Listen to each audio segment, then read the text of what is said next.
How to reprogram your mind for success in a stressful and competitive world. Hey, it's tough, isn't it? It's tough. You want success, this video will give you success. Yeah, I said that. This video will give you success. A lot of times we're trying really hard and it seems like success is just out of reach, but in this video I'm going to show you how it's not out of reach. I'm going to show you how to reprogram your mind so that you seem to just attract success. Now, I did some of these things a number of years ago and it's gotten me houses and cars and trips, vacations, you name it, clothes, dinner out, whatever you want to call it. Success has come to me instead of me having to search for it, and I want to show you exactly how to do the same thing, because we're just alike and you can do the same thing. Not that hard. Now, the first thing, number one, is there is a person that talks to you all day every day, and you will tend to believe anything they say because that person is you. It's your own self-talk. We need to stop sometime, and when we feel bad, we feel down, we feel depressed, what did your mind just tell you?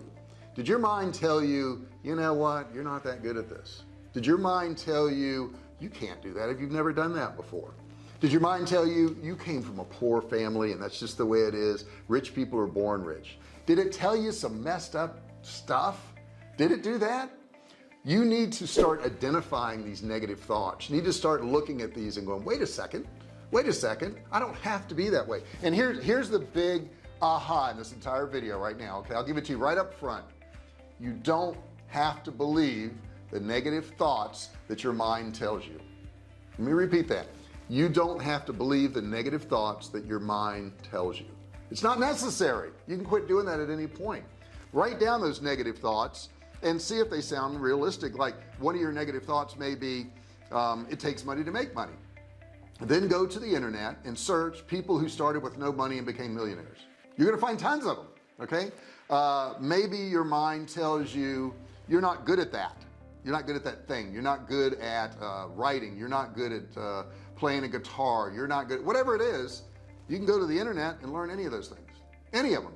Your mind is geared to prevent pain, and the way it does that is it doesn't want to challenge you ever, because if it challenges you, maybe you won't meet up to that expectation and it caused pain. So your mind says, no, don't even try to do any of those things. So quit listening to negative thoughts. Reprogram your brain in the beginning to where you hear the negative thought and you say, I choose not to believe that. I choose to believe this because I see people who did get good at guitar. I see people who did get better at math. I see people who did get better at writing, and they're no different than me, and that's a fact. The number two step in reprogramming your brain is thankfulness and mindfulness. Now, what are these two? Thankfulness is where you actually are thankful for what you have. Now, some of you may say, well, JR, I can't pay my rent this month, and I can't make my car payment, and I've got doctor bills piling up, and I've got this and I got that.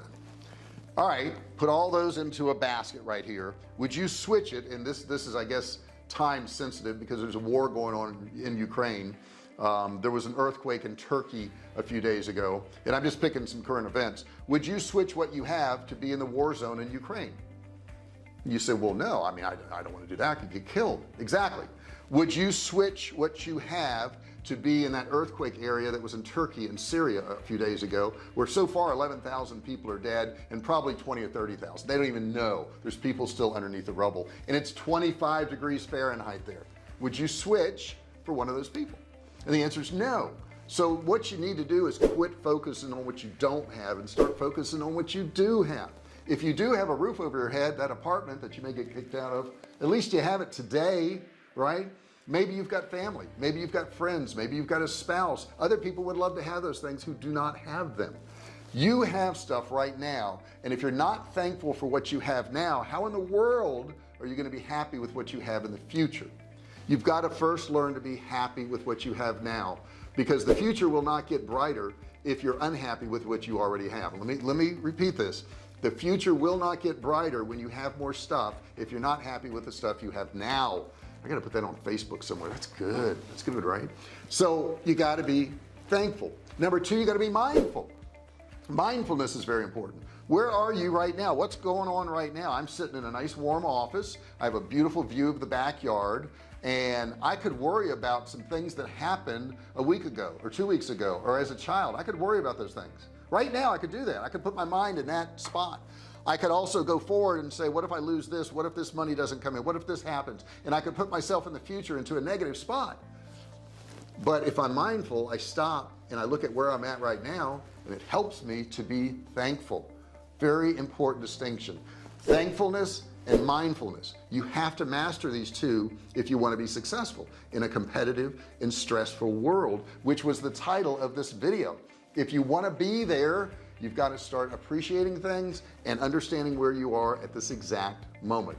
You're doing okay. You really are. You're doing okay, and you're heading in the right direction because you're watching this video and you're improving yourself, and a lot of people will never do that. Number 4, celebrate successes. I started my company in 2009, and I wasn't selling what I'm selling now, but I sold an item online. I was so excited. I was a single dad, and I wanted to have more time with my kids. I wanted to have more time off from my job, and I sold an item online.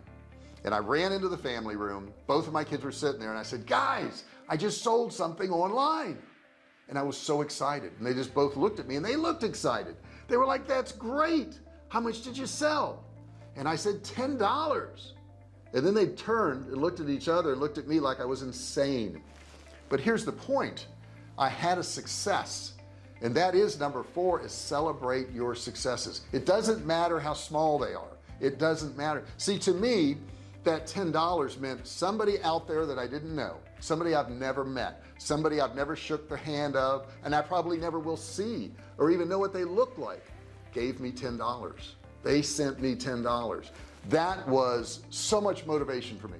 That was so exciting for me because I knew I could replicate that over and over and over, and maybe that $10 would turn into 50 or 1,000 or 10,000, and it has.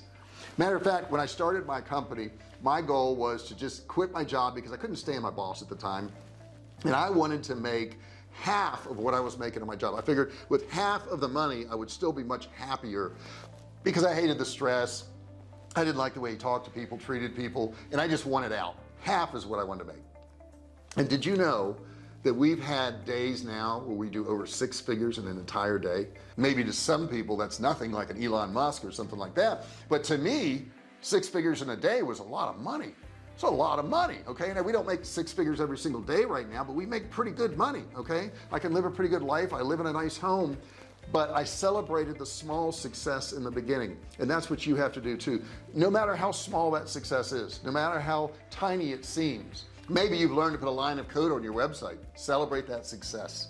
Maybe you've learned to list an item on eBay. Celebrate that success. It's interesting how we celebrate these small successes, then all of a sudden bigger successes happen to us, because what we're really doing is saying, man, you just did something you didn't think you could do. Man, you just accomplished something you've never accomplished before. That's pretty cool. Stop and give yourself some of that credit. You know, in the beginning of this video I talked to you about the self-talk and how so many of your thoughts you believe in your brain. Well, what if you started putting thoughts in your brain and they were all positive thoughts? Because you're going to believe those just as easily as you're going to believe the negative ones. Why not choose positive? Even if negative's true, even if negative's true, why choose it? Why choose it? It makes no sense to me. So what you're essentially doing is you're now going to give yourself permission to be proud. It doesn't mean brag. It doesn't mean I run around and go, look how much money I made today. Look how much money I have in the bank. Look how many stocks it doesn't mean that at all. But internally, when you start to make money online, when you start to be successful at things, when you're successful in this crazy chaotic world where things are just coming at you, you know, right and left, and it seems like there's so many problems, when you have some small successes, you understand that you're winning, because your whole world is you. Your whole world is you. Everything that happens around you, your family, your friends, your health, it's all you. So many times I see people and they're getting all upset over an interest rate hike, or you know, the economy or gas prices or whatever, and it has no effect on you. And you say, well, yeah, JR, because if I have to pay a higher interest rate, it's going to cost me more money. Here's the truth. if you're going to pay a higher interest rate, everybody's going to pay a higher interest rate. If you're paying a higher gas price, everybody's paying a higher gas price. It's pretty much universal, right? It doesn't just happen to you. It didn't happen to you. It happened to the world. It's just that in your world, it seems like a big deal. So I'm going to give you permission now. You don't have to believe all these negative thoughts in your head. It's not necessary. And you can choose to have positive thoughts and give yourself some credit every now and then. And man, that's going to move you forward so much faster than the way you've been thinking. Thank you so much for watching this video. I really appreciate it. Don't forget to subscribe. Hit that subscribe button, turn it from red to gray. Put a comment below. Maybe you've had a success you want to share with me. I would love to hear it. Maybe you're working on this. Maybe you've changed your thoughts to positive. I want to hear it. Maybe you have a question to work on this even more. I want to hear that too. Don't forget to ring the bell. Turn on all bell notifications so you're notified each and every time I go live or if I upload a new video. I really appreciate you being here. Your presence is so important. Your subscriptions, your likes. Oh yeah, don't forget to give me a like. Give me a like down there. Do that real quick. Right? Got it? Okay. Give me a like. All those things mean so much to me. Without you, there would be no channel. So I really appreciate you being here. Thank you so much for listening, and I'll see you in the next video. Hey, thanks for watching my video. Don't forget to subscribe to my channel and click that little bell right there so you can be notified every time I do a new video. Also, click on one of those videos there. Keep watching on my channel.